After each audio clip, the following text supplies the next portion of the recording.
जायफोर रुंसारि गेदेमाफ्रा बे बुहुमखौ नागारलांबाय बे रुंसारिफोरनो बिबार बावनाय गिबिसिन खामानि बेखौ मावगोन फरायना नीलिमा बसुमतारी लेङाइ आफादगिरि बर' थुनलाइ आफाद गांसे आर'नाइजों बरायगोन आरो प्रशान्त बर' लेङाइ आफादगिरि बिथांखौ मदद खालामगोन जोंनि नेहाथारि बिनय कुमार नार्जारि आरो नीलिमा बसुमतारी बिथांखौ मदद खालामगोन सोरजिला औवारि बिथाङा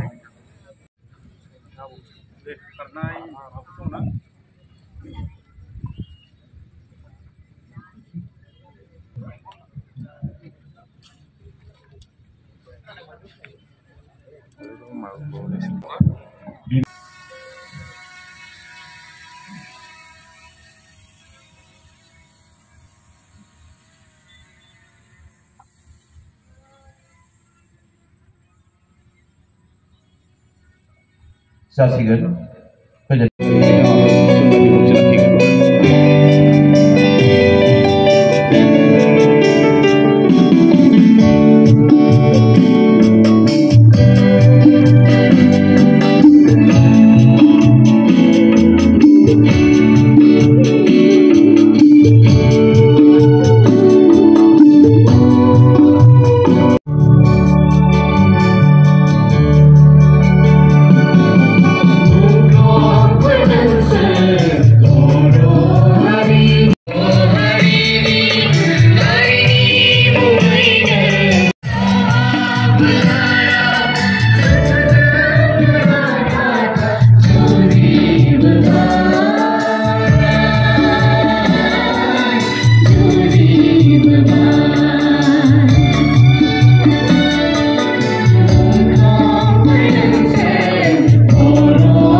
One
गांसे आवरायजों फरायगोन पान्जा आफादनिफ्राय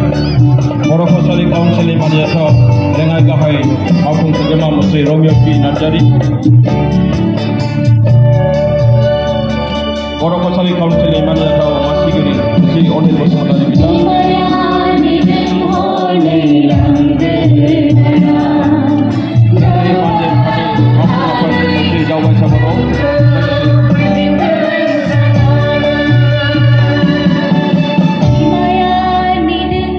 बेदोङा बिटिआरनि मावफुं सोद्रोमा मुस्रि दावबायसा बर' बिथांखौ बे समाव नैथि साननि दिनै फुंबिलिनि जि मुंख्लं खाम्फायाव जोंनि मुंख्लंफोरनि सिम जोंनि मान बावनाय बिबार बावजेननाय बे हाबाफारियाव बाहागो लानो हानाय दुलाराय बर' माहारिनि फिसाफोर मानाव गेदेर बर' थुनलाइ आफादनि मानगोनां आफादगिरि सुरत नार्जारि सार लोगोसे जोंनि बर'नि माहारियारि आफादफोरनि गासै दैदेनगिरि नोंथांमोन बर' थुनलाइ आफादनि गासै मावथि नोंथांमोन बेहाय जथुमनो हानाय बेहाय बाहागो लाफैनो हानाय थान्दै नोंथांमोन लोगोसे प्रेस मिडिया आरो भलन्टियार्स नोंथांमोन आरो गिबियावनो जोंनि बर' राव थुनलाइ आरो हारिनि थाखाय जिउ बाउसोमलांनाय गेदेमा मुंख्लंफोरनिसिम आंनि खर' गंग्लायै सिबिनाय आरो खुलुमनायखौ जासिबाय जों बुहुमाव हारि हिसाबै थावरिनांगौब्ला आरो जोंनि राव थुनलाइनि सिनायथिजों गसंथेनांगौब्ला जोंनि मुंख्लंफोरा जाय गोथार सिमांजों जुजिनानै अबथिरायै मुंख्लं जालांबाय रुंसारि जालांबाय बिथांमोननि बिहोमाखौ जों अरायबो गोसोआव लाखिनांगोन आरो जों साफ्रोमबो बर' फिसाफोरनि गोसो गोरबोआव मुंख्लंफोरनिसिम जेब्लासिम जोंनि गोसोखांनाया थागोन जोंनि गोथार सिबिनाया थागोन अब्लासिम जों साफा साफा गोथार बर' फिसा हिसाबै जोंनि राव थुनलाइ आरो माहारिखौ सिबिलांनो थाखाय अरायबो थुलुंगा मोनगोन आरो बिथांमोननि जि बिहोमा बेखौ जों फेलें जाहोनाय नङा बे सदबांसाखौ लाखिनानैनो आंनि बिबुंथिखौ एसेयाव फोजोबबाय गोजोन्थों मोनसे गोथार बुब्लि बे गोथार बुब्लियानो दिनै नैबे दैमु नोगोर डिमाकुसि नैबे निजोम थावनियाव जोङो बर' माहारिनिनो बर' थुनलाइ आफाद जोंनि 64थि दिनैनि नैथि हाबाफारि बे हाबाफारियाव जोङो दिनै जोंनिनो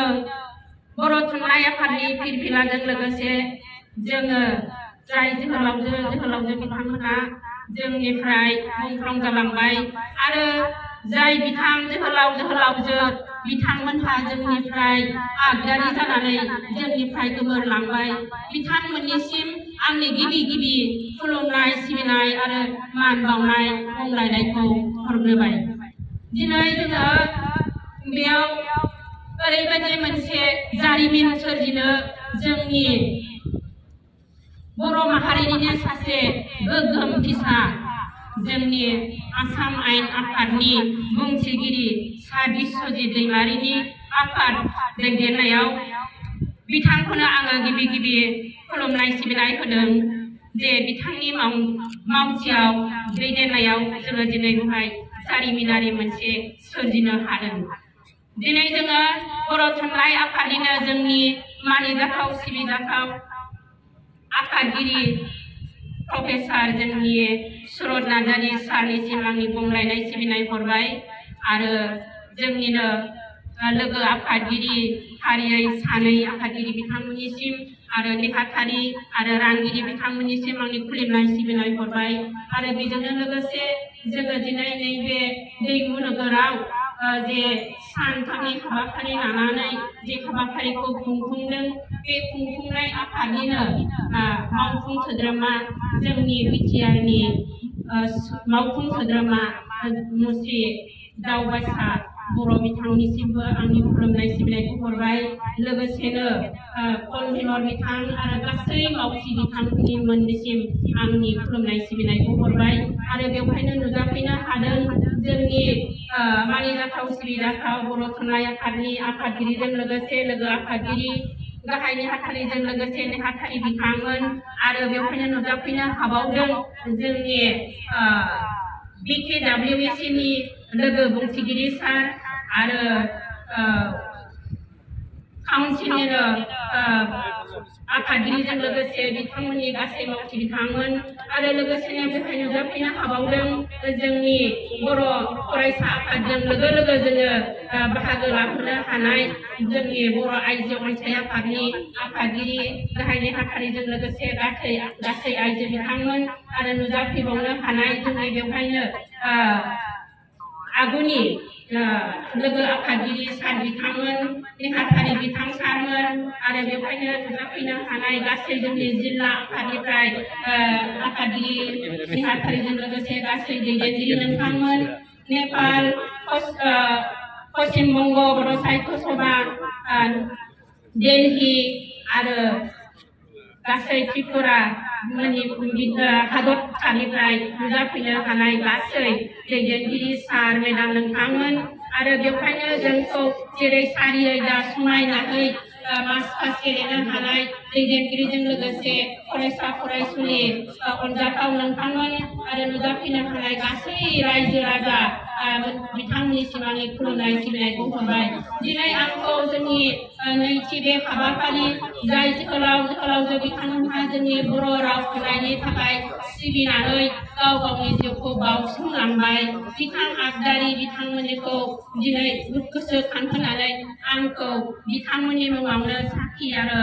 बिबार मालाजों गथाय होनायनि थाखाय आङो गिबियावनो जोंनि गासैबो बिथांमोननिसिम खुलुमनाय सिबिनायखौ हरबाय जाय बिथांमोनहा जोंखौ दिनै नैबेसिम लाबोदों बिथांमोन नङामोनथाय जोङो दिनै बिसिम सफैनो हानाय नङामोन दिनै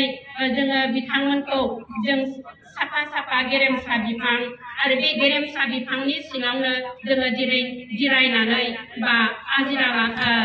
समायनानै जोङो जिउखौ खांगासिनो दं थुनलाइ सिबिगासिनो दं जोङो दिनै बुहुमनाङैनो मोनसे बर' माहारिखौ दैदेनलांनो थाखाय हाबाफारि लादों बे हाबाफारिनि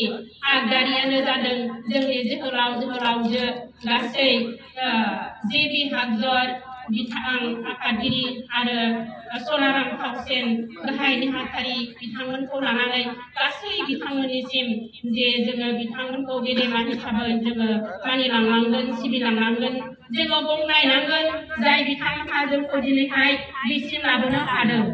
दा बिथांमोन नङामोनबा जों दिनै बिसिम सफैनो हानाय नङामोन जोङो बेखौ मिथिनानै लानांगोन जोंनि गुदिखौ जोङो जेब्लाबो सिबिनांगोन मान होनांगोन बिमा बिफाजों लोगोसे फोरोंगिरि आरो जोंनि गिबि बिथांमोनखौ जोङो जेब्लाबो सिबिनाय आरो मान बावनायखौ जोङो गोसोखांबाय थानांगोन आरो लानांबाय थानांगोन दा बेखौनो आङो बुंथिबाय आरो जोबनायाव आङो बाराखौ बुंनो सानाखै जाय बिथांमोनहा जोंनो दिनै बिसिम लाबोनानै होफैबाय बिथांमोननि जिउ आत्माया जाहाथे सोरगोआव थानानै जोंखौ जेब्लाबो बे हाबाफारि जोंनि माहारिनि मावनाय दांनाय फरायनाय लिरनाय गासै हाबाफारियाव हेफाजाब हरो बेखौनो आङो खनसेबाव गोथौ आंनि सिं बिखानिफ्राय आरज आरो खुलुमनाय हरनानै आंनि नैबे दिनैनि नैथि हाबाफारिनि बिबार बावनाय आरो साखि फोजोबनायनि गिबि हाबाफारिखौ बेवहायनो फोजोबबाय खुलुमनाय हरबाय सिबिनायजों गोजोन्थों।